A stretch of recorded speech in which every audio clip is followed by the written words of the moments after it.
Meu nome é Milton José Fornazieri, conhecido como Rascunho dentro do Movimento Sem Terra, né? E estou no MST desde o ano de 1989, então já há bastante tempo, né?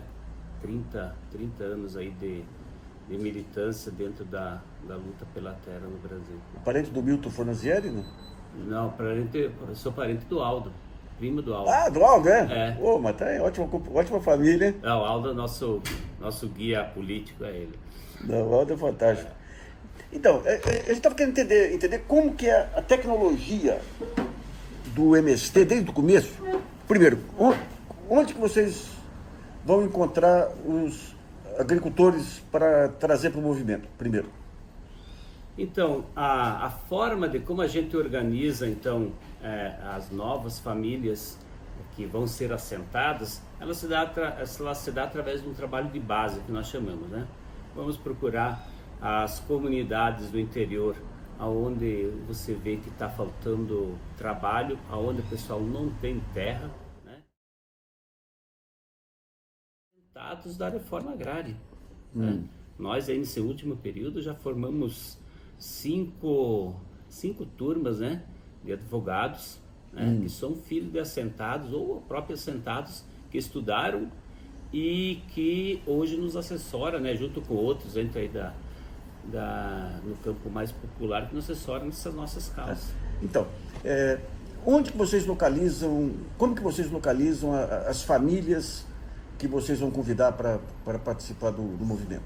Então, as famílias que vão fazer parte do Movimento Sem Terra, e nós temos uma prática que é através dos acampamentos, né? E é feito um trabalho de abordagem, né? Aonde você colocar a situação que estão vivendo, né? E de que a terra é um elemento, um meio de você ter uma melhor qualidade de vida, né? Então se faz um trabalho junto a essas comunidades, se cria núcleos organizados nessas comunidades do interior ou em vilas de pequenas ou até de grandes cidades ou médias, né? E se faz trabalho e justamente nesses trabalhos se organiza um dia onde se faz a ocupação do latifúndio, que também já foi identificado, que foi identificado que existe e que não está cumprindo com sua função social. Essas pessoas, em geral, são egressas do meio rural ou não necessariamente? A maioria são, né? Ou tem uma ligação, um vínculo muito grande com o campo. Né? Então muitas vezes os pais ficam lá na propriedade ou ficam próximo lá no interior e não querem ir para a cidade, aí os filhos migram, só que não se dão bem na cidade e voltam, né? Então no caso do Nordeste isso é muito forte, né? Então os filhos foram procurar em outros campos, outros cantos uma vida melhor, não conseguem, acabam voltando e aí vão procurar nos acampamentos a possibilidade de ter um pedaço de terra e daí tirar seu sustento. Só para entender, vocês montam primeiro o acampamento, depois convidam as pessoas? Não, a gente primeiro faz o trabalho de sensibilização, né? Monta o acampamento com essas famílias, né? E é claro que tem um período onde as famílias ainda... Desculpa, tem um acampamento lá e que há a possibilidade de a gente entrar e vão chegando, aumentando o número, né? Isso muda um pouco de período para período, né? Por exemplo, eu quando fui me acampar lá em 89, nós fizemos trabalho e nós juntamos 1.800 famílias e fomos para cima de uma área. Esse acampamento durou um tempão aí, até fora todo mundo se assentar. Agora vocês pegam, às vezes, pessoas que não têm essa tradição do trabalho colaborativo. Como que é o trabalho que vocês fazem para adaptar a nova condição? Isso, então, o período de acampamento, todo mundo acha que é ruim, que é realmente coisa, mas é um período, um processo de muita formação política e humana, né? Onde você vivencia no acampamento valores, quem sabe o cara nunca tinha vivenciado antes, né? Por exemplo, a solidariedade, o trabalho em coletivo, você dá valor ao próximo que está aí lutando por essa causa, né? E durante o acampamento é que a gente vai também fazendo um processo de formação política, né? Que a família que vem lá, ela está voltada assim para quê? Eu quero meu pedaço de terra, pronto. Só que para você ter aquele pedaço de terra, você tem que saber quem está do nosso lado e quem está contra a gente, né? E muitas vezes as famílias ainda não percebem isso. E aí, com o processo de formação dentro do acampamento, né, ele vai se identificando nesse passo. Um segundo é você trabalhar a parte de organização da produção quando você for assentado. Né? Então, as primeiras experiências de associação, de cooperativas, elas se dão dentro do acampamento. Mas o acampamento já é numa área que vocês conseguem produzir alguma coisa? Em alguns casos sim, outros não, tá. né? Outros, nós só para ter uma ideia, Ana Cifra, nós temos áreas que estão há 20 anos acampadas. Né? Então, e estão lá produzindo, tem cooperativa, tem associação, né? Há 20 anos, e agora está sendo despejados, tipo aí no Paraná, né? A ordem, claro, do governo federal, né? Então, força o governador, despeja essas famílias, despeja isso, né? Mas então, e aí tem outros assentamentos que você não tem essa possibilidade, né? Porque você foi despejado, mas o pessoal diz, não, vou continuar junto, lutando pela terra, aí estão na beira da estrada, ou numa partezinha dentro de um assentamento, né? Que não dá essas condições. Mas mesmo assim o pessoal se organiza para se organizar de como formar uma cooperativa. Aí quando começa, sai o assentamento, já um passo mais adiantado. Por exemplo, no caso meu, né, nós passamos 4 anos e meio acampados, né, e durante esses 4 anos e meio, nós lá naquela época no Rio Grande do Sul, nós não tínhamos áreas para trabalhar, né? Fazia um trabalho de prestação de serviço, buscava frentes de trabalho na uva, na colheita da maçã e coisa assim. Mas nesse período nós fomos vivenciando a forma de como a gente queria se organizar durante o assentamento, que foi uma cooperativa coletiva. Então, se você for lá no meu assentamento, lá tudo que a gente tem na cooperativa não é de ninguém, mas é de todos. Então, esse é um dos pontos. Por exemplo, no caso do sem teto, tem muitos casos que eles conseguem a casa própria e perdem a solidariedade. No caso de vocês, eles ficam proprietários da terra ou a terra sempre é do grupo? Então, nesse caso nosso, ela é coletiva de todo mundo, né? Ninguém sabe onde que está, ou de quem é essa vaca, ou daquele porco, ou aquele arroz, né? Então lá é todo mundo coletivo e a cooperativa gere e lá cada um recebe pelo trabalho que desenvolve, né? No caso da posse da terra, até agora está uma discussão bastante grande sobre o governo diz, nós vamos regularizar, vamos titular a terra, né? Para nós, a titulação da terra significa privatizar a terra, né? Então significa o quê? Você dar um título. Para que o título da terra, né? Para quê? Para você conseguir financiamento em banco? Não sei mais o que, né? Mas a titulação da terra, ela dá uma forma de você criar possibilidade para que ela volta a ser concentrada de novo. E nós não queremos isso, né? Por isso, então, nós achamos que tem que ter o título, né? Mas o título que passa de pai para filho, né? Que nós chamamos do CDRU, né? Então essa é a forma, e não o título aonde que o cara vai trabalhar a questão da especulação ou voltar a ser uma concentração de terra. E nós temos casos no Brasil que abriram abriu a titulação e a maioria das terras foram vendidas para, por Rondônia, um assentamento foi feita a titulação, vinha gente lá do Paraná, do sul do Brasil, e comprava os lotes lá, que lá é uma área maior de 100 hectares, e voltou de novo a pequenos latifúndios, dentro do latifúndio grande. Quando montam um assentamento, tudo depende da vocação agrícola de cada região, ou tem um planejamento dentro da ótica nacional do MST para ver onde tem mais espaço para produção? Então, primeiro nós sempre ocupamos áreas onde são áreas produtivas, né? E aí queremos que o assentamento aconteça. Sobre a forma, o que é produzido, vai um pouco dentro da vocação da região, né? Tu não vai, por exemplo, querer produzir cana lá no Rio Grande do Sul, porque não dá cana, né? Praticamente, né? Então é muito mais difícil. Vamos produzir arroz, milho, feijão, né? Ou criação de animais, do que muitas vezes cana, né? Mas se você vai, por exemplo, numa região como o norte do Paraná, nós temos uma cooperativa onde produz muito bem cana, só que não vamos querer copiar do latifúndio que produz cana, vamos produzir cana de forma orgânica, agroecológica, né?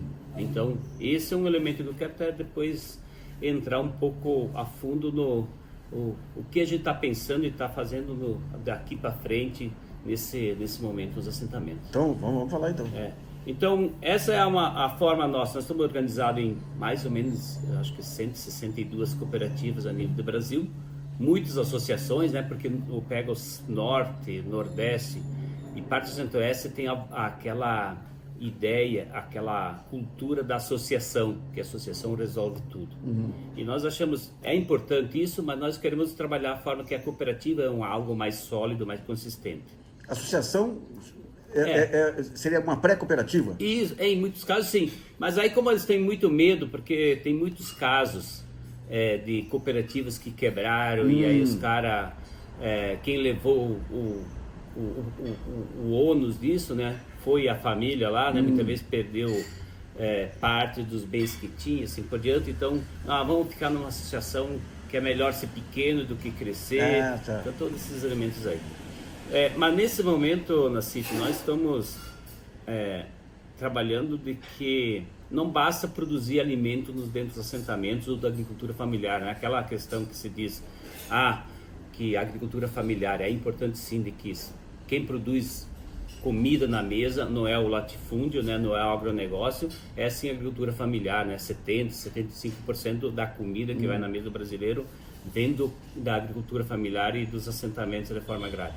Nós achamos que assentamento da reforma agrária é lugar de produção de alimentos, mas hoje em dia, com essa quantidade de veneno que a gente está usando na agricultura, tem que ser produção de alimento sadio, limpo, né? E aí o caminho, a ferramenta é a agroecologia. Isso aí criou uma marca. Hoje vocês são os maiores produtores de alimentos orgânicos. Eu acho que não ainda, porque ainda não tem números concretos. Mas no caso do arroz, onde a gente...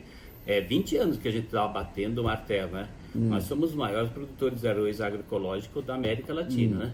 E nós achamos que a gente consegue fazer isso em outras cadeias rapidamente, né? Tá. Então, é esse elemento. E aí, mas essa questão da alimentação saudável está pegando muito bem dentro dos nossos assentamentos, né?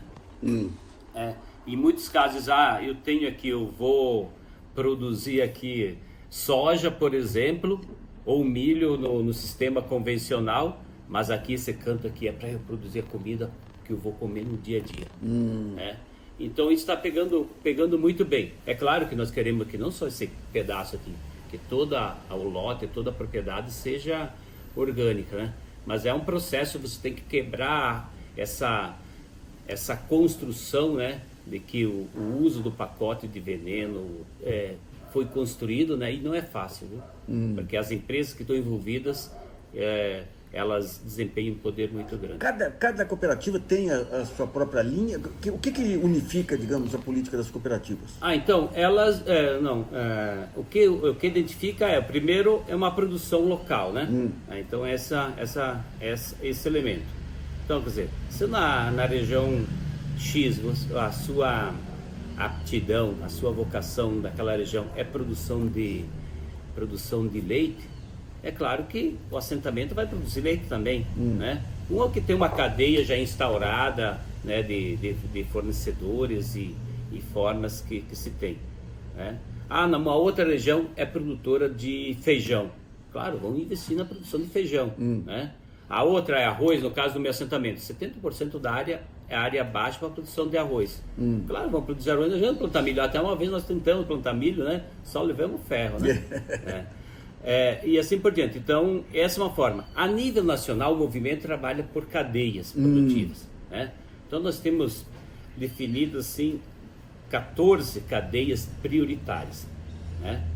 Que vai desde a organização da produção, que passa pela industrialização, armazenamento e mercado, né? E aí mercado, tanto o mercado interno como o mercado externo. Falando de mercado interno, tem duas frentes que a gente sempre trabalha.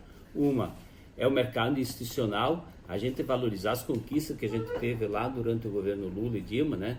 Que foi o PA e o PNAE, né? PA PA é Programa de Aquisição de Alimentos, feito pela Conab. E o PENAI é o Programa de Aquisição de Alimentação da Agricultura Familiar para a alimentação escolar. Né? Então, é os dois programas. Então, esse é um programa que foi criado para nós, para a agricultura familiar, e nós temos que brigar por ele. Claro que tivemos grandes derrotas aí ultimamente, mas vamos manter as duas ferramentas de pé. E você falou externamente também? E a outra, então, no mercado interno, e a outra questão do mercado externo. Então, nós temos com várias experiências aí, principalmente algumas aqui na América Latina, experiências da Europa bastante, né? A Europa trabalha muito a questão de nicho de mercado, né? Então, por exemplo, arroz vai lá para a Alemanha, agora estão abrindo portas para a França, né? Suécia, então vários países aí compram produtos, principalmente produtos com viés agroecológico. Né? Então esse é um campo. Aqui na América Latina do Sul, né, vendemos para, principalmente a Venezuela comprou muito, nós agora tentando comprar de novo, né? E aí, claro, todo mundo sonha também com a China, né? A China. O estômago chinês é a esperança. É grande, né? E então também a gente está tentando trabalhar, ver alguma potencialidade nesse sentido, né, em processo em construção nesse sentido. Bom, eu vi que aqui em São Paulo tem Armazém do Campo, eu estive lá em Recife, lá no Armazém do Campo. Como é que funciona essa estrutura de Armazém do Campo? Então, o Armazém do Campo é uma rede que a gente está construindo de criar um espaço diferente, né, para a gente poder comercializar produtos, mas principalmente para você conversar com a sociedade, né? Então não é um espaço simples como uma loja qualquer. É um espaço onde você vivencia, então, onde você encontra os produtos, aonde você vivencia uma cultura diferente, né? Então, através de uma música que trabalha o lado nosso como agricultor, como um lado nosso como classe trabalhadora e assim por diante, né? E também você vivencia uma comida diferente, né? Então a gente procura fazer pratos, né, que trabalha a parte regional, né? Aqui em São Paulo, como tem todas as regiões aqui, né? Então a gente já tem, desde o careteiro que o Stedley faz, tem pato no tucupi, tem baião de dois. Ontem à noite tinha um baião de dois bem gostoso lá aí no armazém. Então vários pratos diferentes a gente tenta vivenciar aqui, né? E valorizar essa diferença, essa riqueza que a gente tem, né? Você falou nas cadeias produtivas. Agora, cada cooperativa, ela toma a iniciativa de definir a sua própria comercialização, ou vocês somam esforços também aí para colocar os produtos? Então, cada cooperativa tem lá seu departamento de vendas, né? Mas a gente procura, então, em alguns espaços, a gente procura organizar essa comercialização. Por exemplo, no mercado institucional, a gente tem um escritório aqui em São Paulo que ajuda as cooperativas a acessar o mercado institucional, principalmente São Paulo, que é a grande vitrine, né? Então, esse escritório faz esse trabalho. Por exemplo, sem ele, seria mais difícil, por exemplo, nós entregar arroz produzido lá no Rio Grande do Sul, na Prefeitura de São Paulo, né? Então, só para ter uma ideia, a Prefeitura de São Paulo comprou esse ano agora, e praticamente tudo isso, mais de 3 milhões de quilos de arroz orgânico para botar nas escolas aqui. Olha só. E aí entra leite em pó também, tanto aqui no interior de São Paulo, como das cooperativas do Rio Grande do Sul. Arroz produzido no Paraná também entra aqui, entra no Rio de Janeiro, né? Então esse escritório ajuda a fazer esse trabalho aqui, né? E também agora no mercado externo nós também estamos copiando a mesma situação. Estamos construindo também um escritório de venda, aonde você facilita, né, o trabalho do que o produto lá da cooperativa possa ter diversos acessos de mercado, né? Até agora estamos construindo também tentando construir uma plataforma aí digital para a venda, né? Começando aqui em São Paulo, né? Aí com o apoio de alguns amigos, companheiros nossos daqui da cidade, né? E tentar colocar então um X de produtos que são produzidos nos assentamentos numa plataforma digital, né? Então quem aprecia, quem defende essa causa, encontra esses produtos aí. Eu estive lá na escola Florestan Fernandes, vocês têm uma cachaça muito boa também lá. Esses produtos regionais são essas vocações regionais aí, como é que vocês fazem? A produção do Rio Grande é distribuída aqui também? Isso, aqui, de Minas vem para cá, daqui vai para Minas, o armazém de lá, né? Produtos produzidos do Nordeste vem para cá, né? Tipo cassendo, caju, feijão, feijão de corda, né? Vem para cá, produtos aqui vai para lá, né? Então tem essa misturança de produtos aí. É claro que tem um problema da logística, né? Então, quer dizer, para você trazer uns produtos lá do Nordeste para cá ou mandar um caminhão daqui para lá é um custo alto, né? Que quase inviabiliza o negócio, né? Mas aí aos poucos a gente está tentando construir uma... Só para entender como que se dá a remuneração do Sem Terra, porque ele não é dono do pedaço. Como que é medido o trabalho dele, de cada um? Então, quando o pessoal trabalha de forma individual no lote, né, então a remuneração dele vem daquilo que ele produz no lote. Tá. Né? Quando ele trabalha em cooperativa, ele trabalha a partir da quantidade de horas, né, praticamente, que você coloca dentro da cooperativa. Por exemplo, lá na minha cooperativa, que é toda coletiva, então a forma é trabalhada por hora trabalhada. Né? Então cada associado trabalha em torno de 9 horas por dia, né?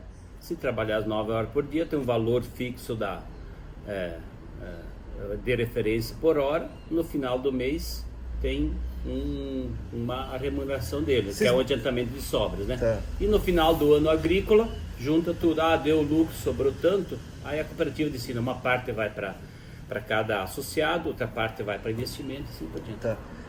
A produtividade, é medida a produtividade de cada um? Quando é coletivo? Nós ainda não temos essa questão, que é um problema, né? Porque uns são mais... tem um trabalho mais rentável, né? Assim, né? E outros menos, né? O problema é se você diferenciar, ou também o mesmo, a sua hora na CIF é maior do que a minha. Vai ser bagunça. Aí bagunça e a gente começa a criar estratos diferentes, né? Mas digamos que sempre tem aí, tem um que encosta o corpo. Como é que vocês fazem para enquadrar? A gente procura, e sempre tem, né? Sempre tem. Isso é verdade. A gente procura primeiro adequar ele dentro de funções diferentes. Você está lá para cuidar da criação de vacas de leite. Você não cuida direito, coisa parecida, ou não vai trabalhar, ou coisa parecida. Então, primeiro chama ele, a coordenação da cooperativa, a direção, chama eles, a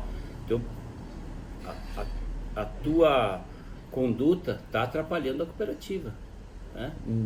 Então, cobra-se nesse jeito, chama ele um pouco a atenção nesse sentido, né? Para ele poder se adequar, né? E tem casos que não dá, aí o cara prefere, não consigo me adequar, eu vou sair da cooperativa, né? Mas todas elas têm esse ajuste, né? Mas tem um cara muito bom na tal função, mas na outra é ruim, então vamos tentar adequar aqui, né? Então esse é um trabalho. Tem que se dar essas coisas. E em últimos casos, tem momentos que, quando não dá, tem que entrar, por exemplo, teve percas grandes, né? Você vai ter que participar nessa perca, não só o coletivo como um todo. Tá. Velhos e crianças, como é que vocês tratam? Então, na questão de velhos, nós, dentro das cooperativas, é um dilema porque todo mundo vai ficando velho, né? Então as forças vão se embora e você não consegue dar o mesmo aporte de esforço laboral do que você dava antes, né? Então você tem que ir se ajeitando, né? Nós temos lá na casa, na minha cooperativa, por exemplo, a gente tem uma política, bom, chegou aos 60 anos, conseguiu a aposentadoria, mesmo que seja rural, né? Você consegue, se quiser trabalhar ainda, e eu acho que é importante isso, você pode trabalhar com uma carga horária menor, né? Num trabalho mais adequado à função, à sua idade, né? Ou vai para um trabalho dentro do campo mais administrativo, um trabalho mais leve nesse elemento, né? E procura ajeitar. Por exemplo, o cara se aposentou. Por exemplo, na cooperativa só tem 3 aposentados até agora, né? Então diz, eu já trabalhei demais. O cara diz, agora o cara só curtir a vida mesmo com a aposentadoria, né? E aí ele recebe também uma parte pelo fato de ter a terra dele, né?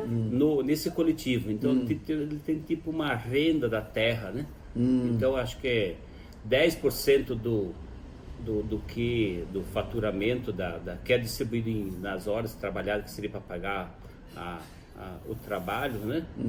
É destinado para esse trabalho aí, né? Tá. Então, por causa de ter a terra lá trabalhar, mesmo que os seus filhos, a esposa estejam trabalhando ainda, né? Ele tem essa tarefa.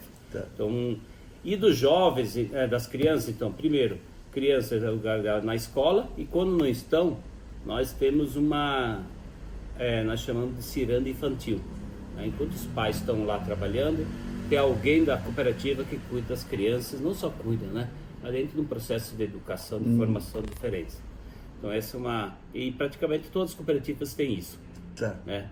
E então eu trabalhei. E as crianças, então, lá no caso da nossa cooperativa, a partir dos 11 anos, elas começam a fazer alguma atividade lúdica, né, dentro da cooperativa, né? Algum trabalhinho para elas se sentir membro dessa cooperativa também, né, fazer parte. E aí vai indo, né? E a gente procura não remunerar, mas não assim coisa, mas dar um soldo para eles. Você está aqui, consegue fazer esse trabalho aqui de limpeza no espaço ao redor da cooperativa, tem tudo já definido, né?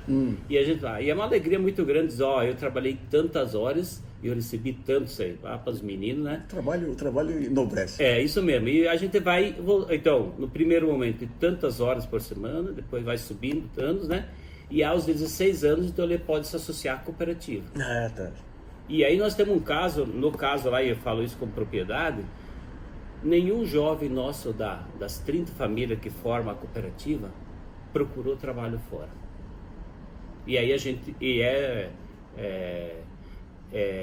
tarefa da cooperativa criar postos de trabalho para que absorve os jovens da cooperativa. E quando eles vão casar?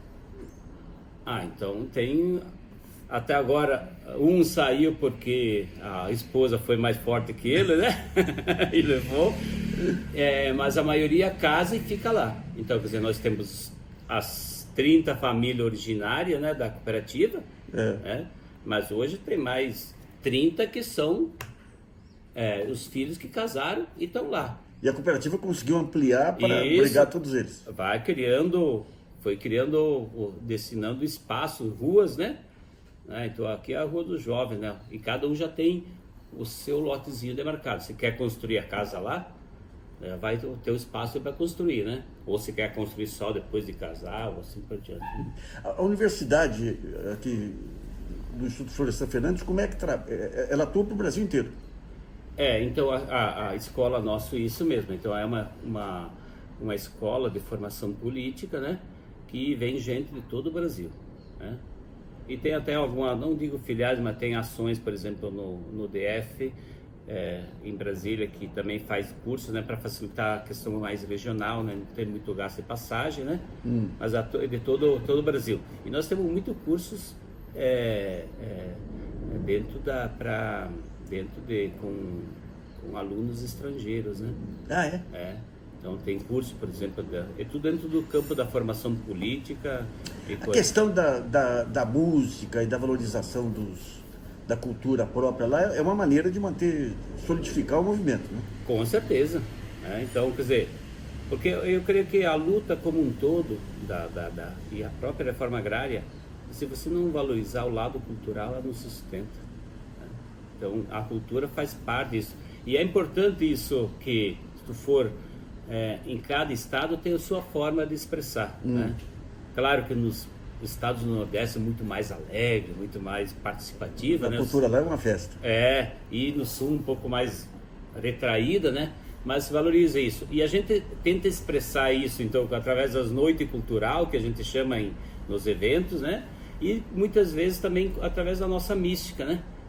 Então, quer dizer, no início de nossas atividades coletivas, a gente faz um momento de mística, que é justamente resgatar aqueles traços culturais, aquela parte da luta que está escondida, né? E que nos fortalece por fazer parte dela, né? Um ponto aí para... A gente sabe, quem conhece, quem acompanha vocês, sabe que vocês são um movimento fundamentalmente pacífico de inserção das pessoas, de enobrecimento das pessoas pelo trabalho, mas tem essa visão de fora, lá como se fossem predadores e tudo. Vocês chegaram a trabalhar ideias para tentar reverter isso, ou faz parte dessa herança escravagista brasileira que não tem conserto? Então, nós procuramos muito tentar mudar essa imagem, né, que foi plantada principalmente na década de 90, né, de que nós somos um bando de baderneiros, né, e destruidores, tudo que é pela frente. E isso foi colocado aí pela grande mídia, né, a Globo tem muita culpa disso, né, de construir essa imagem negativa nossa, né, raivosa, né. E nós temos a certeza que nós não somos, né? Tudo aquilo que eles mostram. Por isso, então, que a gente procura, através dos nossos canais de comunicação, eu acho que hoje em dia é muito mais fácil, através da internet, você consegue mostrar o lado que a gente não que a imprensa não mostra, né? Então, acho que esse é um elemento, né? E tentar mostrar algumas questões importantes. Essa semana eu estava conversando com o pessoal do grupo do Carrefour. Eles têm dentro do Carrefour agora um projeto estratégico, né, de como implementar novas ideias para dentro do mercado, né, daquilo que se vem hoje. Aí, por exemplo, a agroecologia, o social envolvido nos produtos, né? E eu estava falando o seguinte, hoje em dia, abrir um jornal, uma página de internet, e você vê lá feminicídio tal, coisa parecida. Sabe que eu, olhando e comecei a refletir, cara, dentro do assentamento nosso, eu não me lembro de um caso de feminicídio. Então, mas vamos pegar esse negócio da Europa. Você tem muitas fundações europeias, você pega lá muitas fundações voltadas aí para a promoção da civilização aí no terceiro mundo e tudo. Vocês já chegaram a tentar montar parcerias, de levar essa experiência para lá? Eles valorizam muito o cooperativismo, né, como você mesmo lembrou. Vocês chegaram tenta fazer, tem uma área, essa área internacional tenta montar esses contatos também, não? Na Europa não, nós temos um grupo de amigos espalhado por todo o mundo, né? Sim. Então esses amigos justamente ajudam, esses grupos de amigos ajudam a mostrar a imagem nossa que a grande imprensa no Brasil não mostra, né? Então é para o Brasil afora. E nós temos uma ação muito forte, onde uma ajuda muito grande de trabalho, principalmente na América Central, né, e na África, né? Então nós temos brigadas em Moçambique. Implantando o modelo MST lá? Isso, mas principalmente não entrando na questão da luta pela terra em si, mas na organização da produção, na implantação da agroecologia, na organização de cooperativas, né? Então, brigada forte nesse sentido. Tem um trabalho muito forte e sólido no Haiti, depois do terremoto lá, né? Então, nós temos uma brigada lá permanente, né? E que ajuda lá com a produção de alimentos, né? Com a construção de cisternas, né? Porque quem foi no Haiti E comparando com o Brasil, a realidade é muito forte, né? Então nós temos trabalho, e justamente nessas brigadas nossas a gente procura colocar um pouco daquilo que nós achamos que é fundamental. E mesma coisa na questão um pouco da escola nossa Florestan Fernandes, né? Essa parte de formação política que o pessoal cobra muito da gente, nos ajuda a implantar uma Florestan Fernandes aqui, em Moçambique, no Nepal agora, né? Nós temos companheiros ajudando lá. No Nepal? É. Pô, é fantástico, hein? Isso mesmo, porque lá o Partido Comunista assumiu o governo lá, diz, olha, nós não temos uma base, né? Temos que construir uma base para que essa base nos ajude a governar. Né? Então estamos lá ajudando a construir uma escola de formação política, né? Que é onde se possa trabalhar com os camponeses lá. Então trabalho aqui muito espalhado, temos um trabalho na América Central, então Guatemala, muito forte, Nicarágua também, né? Onde a gente faz essa parceria, esse intercâmbio com então, você falou em Carrefour, você tem um setor moderno da economia hoje que, digamos, estaria teoricamente aberto aí a parcerias com vocês. Você comentou um pouquinho antes da entrevista um projeto que vocês têm lá que está parado, que a possibilidade de uma securitizadora bancar o projeto. Isso. Então tem assim muito esse trabalho diferente, justamente tem que dar um pouco esse trabalho fora do convencional, né? Então, quer dizer, forças, organizações ou ideias novas que aparecem e que querem juntar-se dentro da construção da luta pela terra e ajudar a desenvolver projetos nesse sentido, né? Projetos, ideias, né? Então, por exemplo, a securitização não é que vou só fazer isso, mas porque acredita na reforma agrária, acredita um pouco na organização dos assentamentos, de desenvolver projetos sustentáveis, né? Não somente ambientalmente, mas socialmente, né? Onde se valoriza a presença da pessoa, do ser humano, né?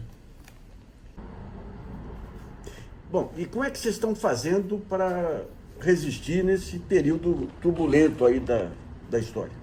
Então, como movimento, a primeira coisa que a gente está trabalhando e preocupados, que nós temos que nos preservar como movimento e como pessoas, porque nós sabemos quem está no outro lado, né? O outro lado não brinca, o outro lado não tem limites, né? E se fortaleceu muito com o Bolsonaro no governo, né? E aí, então, nesse momento, a nossa preocupação maior é nós fortalecer a nossa base, né? Através de um trabalho de formação política, de valorizar cada família assentada, né? Então, é um elemento que nós estamos fazendo por aí. Então, quer dizer, a gente está procurando ouvir, procurando entender o momento, né? E tentar construir essa base mais social, né? Não somente nossa interna, mas também dentro das comunidades, né? É importante o assentamento ser aquela referência organizativa na comunidade, no município pequeno lá. Então é isso um pouco que nós estamos tentando vivenciar. O segundo elemento, nós tentamos trabalhar um pouco de fortalecer, então, aquilo que eu falava antes, de que o assentamento tem que ser um lugar de alimentação sadia. Então a gente está fazendo um trabalho bastante forte junto em todos os assentamentos, né? De mostrar que a agroecologia é a forma onde a gente vai derrotar o latifúndio, né? O latifúndio como modelo, né? Não como coisa. Porque eles não conseguem fazer agroecologia, então produtos agroecológicos limpos, né? Nesse sentido. Então esse é um segundo caminho. E o terceiro elemento é que nós tentando buscar e também contrapondo com a prática do governo, nós tentar ter uma preocupação maior com a natureza, com a terra, né? E até iniciamos esse ano agora, em todos os encontros estaduais, o lançamento de um programa nós que queremos trabalhar no próximo período o plantio de 100 milhões de árvores nativas, de recuperação de nascentes, né? Áreas degradadas, não só dentro do assentamento, mas fora, né? Como aquilo que a gente está construindo agora aqui em Mariana, né? E também em Brumadinho, né? Junto com outros movimentos sociais aí. Então, esse é um elemento do quê? Nós dá resposta, o governo age de um jeito, nós vamos dar uma outra resposta nessa ação. Então, esse é um elemento. O segundo é tentar também reorganizar a produção dentro dos assentamentos. Então, a questão de nós começar a fortalecer melhor as cadeias produtivas, né? Envolvendo todas as famílias e direcionando para onde a gente quer que vai esses produtos.